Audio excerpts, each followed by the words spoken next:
Welcome to the deep dive. Today we're tackling a pretty complex set of documents, Karsan Automotive's consolidated reports for the first 9 months of 2025. Our goal is to boil it all down for you. That's right. We're aiming this squarely at the individual investor, trying to look beyond just the headlines.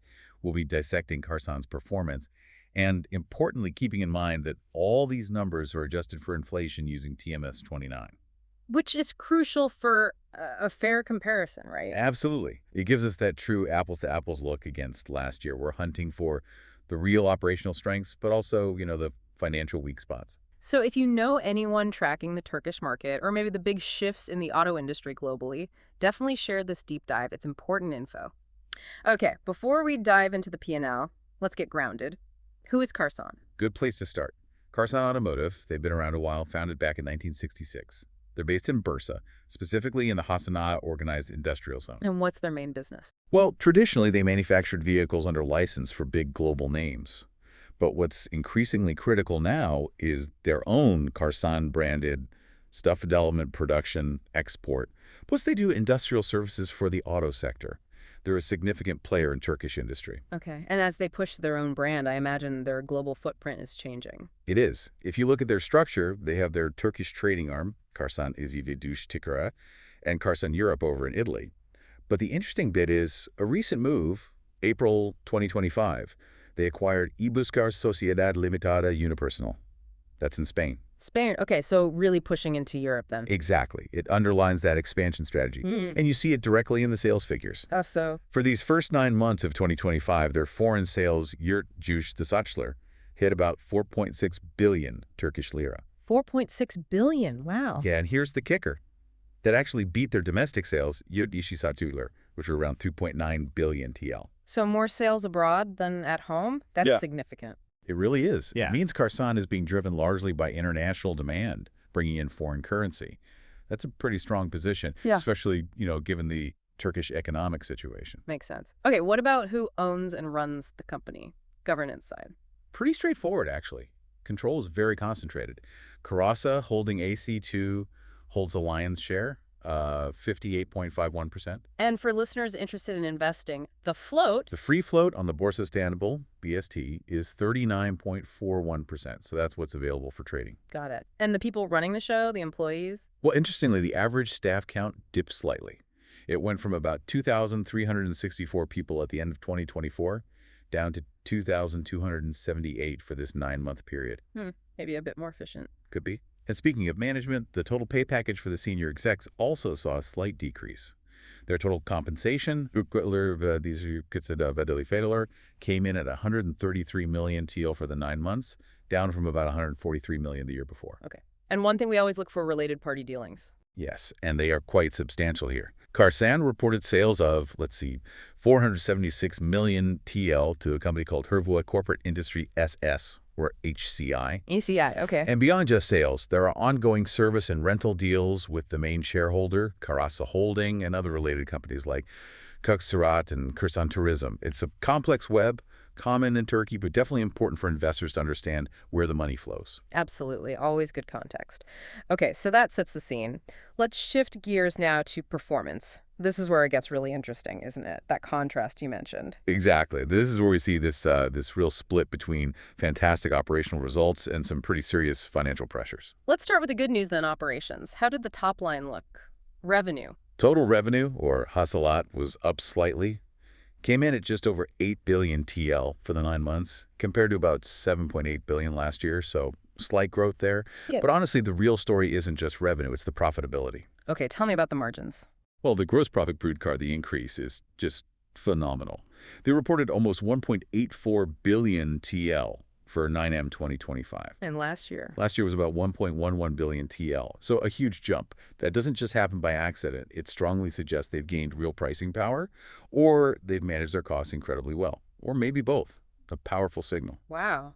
And does that strength flow down the income statement? What about core operating profit? It absolutely does. The core operating profit, İsas Felyat Karan, more than doubled. It went from about 407 million TL in 9M 2024 Doubled. to an impressive 818 million TL in 9M 2025. You just don't often see operating leverage kick in quite that dramatically year over year. Okay, so where's that profit coming from specifically? The segment reporting makes it crystal clear. It's almost entirely driven by Karsan's own branded products and their spare parts. Karsan Markelit Ürünler ve Yedek Parça. That segment generated nearly 849 million TL in operating profit. So basically all of it. Pretty much. Because the other segment, Satschler, which is likely things like contract manufacturing or older stuff, actually posted an operating loss of about 31 million TL. So yeah, the company's engine right now is definitely its own brand. And it looks like they're doubling down on that engine's future. We saw some big R&D numbers. Oh, absolutely. They're clearly betting big. The total R&D expense recorded just shot up. It was 131 million TL for these 9 months. 131 million. How does that compare? Well, put it this way. A year ago, in 9M 2024, it was only about 32 million TL. So more than 4 times higher. Exactly. That's a massive acceleration in investment. What do you think that signals? Not subtle, is it? It signals a major strategic push. Yeah. We know Karsan is heavily focused on electric vehicles, so it's a safe bet this is tied directly to that. And you see confirmation in the balance sheet, large amounts of Devam, Eden, Iliştirme, Malileri, ongoing development costs being capitalized as intangible assets. They're pouring resources into those next-gen products. Which they need to eventually generate the cash flow to pay for all this spending. Precisely. It's a long-term play. Okay, so summing up the operations. Doubled profits, strong brand focus, huge investment in the future. Sounds fantastic. But now the twist.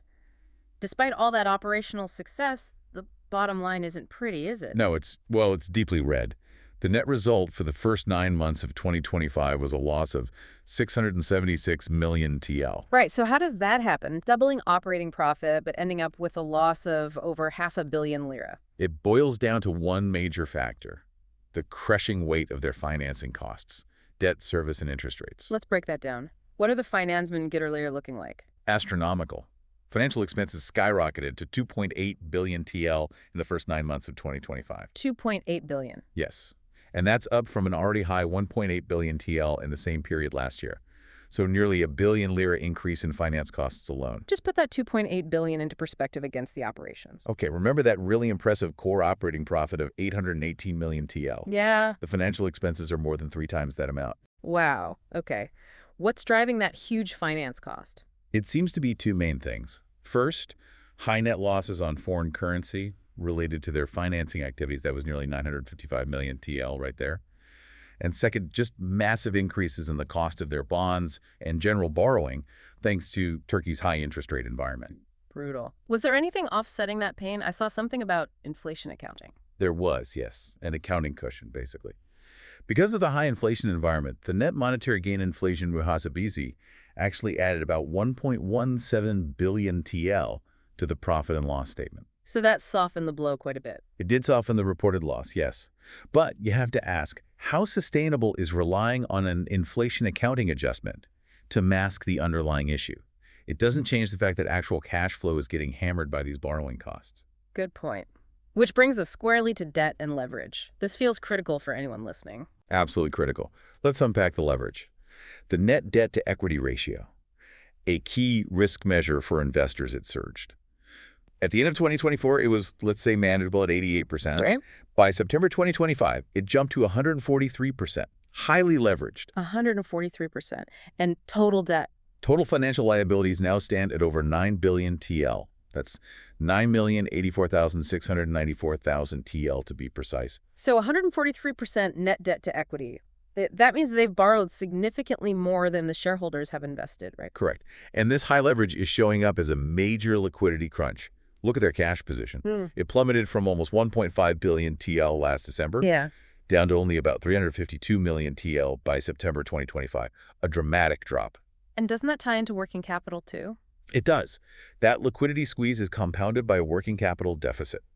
Their short-term liabilities exceed their short-term assets by over 1.1 billion TL. Which is, by definition, a serious strain. They can't cover immediate debts with current assets alone. Exactly. And this forces management to address the going concern issue in the notes. What do they say? They acknowledge the deficit, but they essentially argue that future performance will save the day. They expect continued operational growth and scaling up to generate enough cash, and they plan to meet short-term debt by using that operational cash and also by refinancing their longer-term borrowings. So it's a huge bet, really. A bet that the operational excellence continues, maybe even accelerates, and that it can outrun the cost of all this debt. That's precisely the bet. The market will be watching their cash flow and refinancing efforts like a hawk. Okay. How did this net loss impact the equity on the balance sheet? Directly, total equity decreased. It went from about 6.9 billion TL at the end of 2024 down to roughly 6.1 billion TL by September 2025. That loss eats directly into the shareholders' stake. Given the importance of foreign sales, what about currency risk? Are they exposed? Interestingly, they actually maintain a net positive foreign currency position, about 2.6 billion TL exposure, mostly in euros and US dollars. Positive exposure, so a weak lira actually helps them, on the balance sheet at least. To some extent, yes. It acts as a partial natural hedge. They actually quantify it in their sensitivity analysis. Oh, yeah. What does it show? It shows that if the euro strengthened by just 10% against the lira, Karsan would book a gain of about 114 million TL in their profit and loss. So their balance sheet structure provides some buffer against currency swings. Okay, useful to know. Any final disclosures we should flag? Just a couple of quick reminders. Again, these figures use high inflation accounting, TMS 29.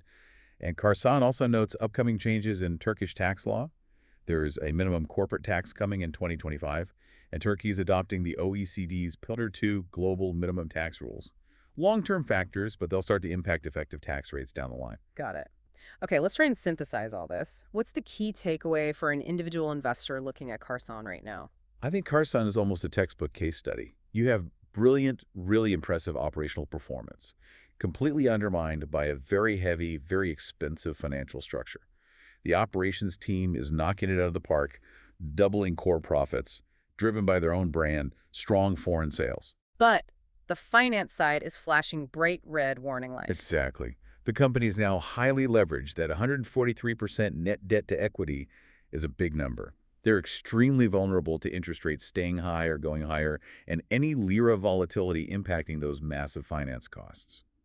That 9 billion TL debt load is turning stellar operating results into significant net losses on the bottom line. So the future really hangs in the balance then? It really does. Success hinges entirely on velocity. Can Karsan's operational growth continue at this pace, or even accelerate, to generate enough cash to service that debt? Or can they successfully refinance a large chunk of that 9 billion TL at much better rates? It's basically a race between how fast they can deliver operationally and when those debts come due. A race against time and interest rates. That's a powerful summary. Please, if you found this breakdown useful, share it with others interested in the Turkish market or the auto sector. Okay, one final thought to leave you with. Let's hear it. We talked about that huge four-fold jump in R&D, spending over 130 million TL expensed, clearly aimed at their EV platforms. Here's the question. How quickly do those new electric vehicles need to hit the market, gain traction, and start generating serious cash flow, especially in the fiercely competitive global EV space, to justify that huge investment when their borrowing costs are already sky-high with 143% leverage? That really puts the pressure on, doesn't it? Yeah. Every single new model launch becomes critical. Something to think about. Until next time.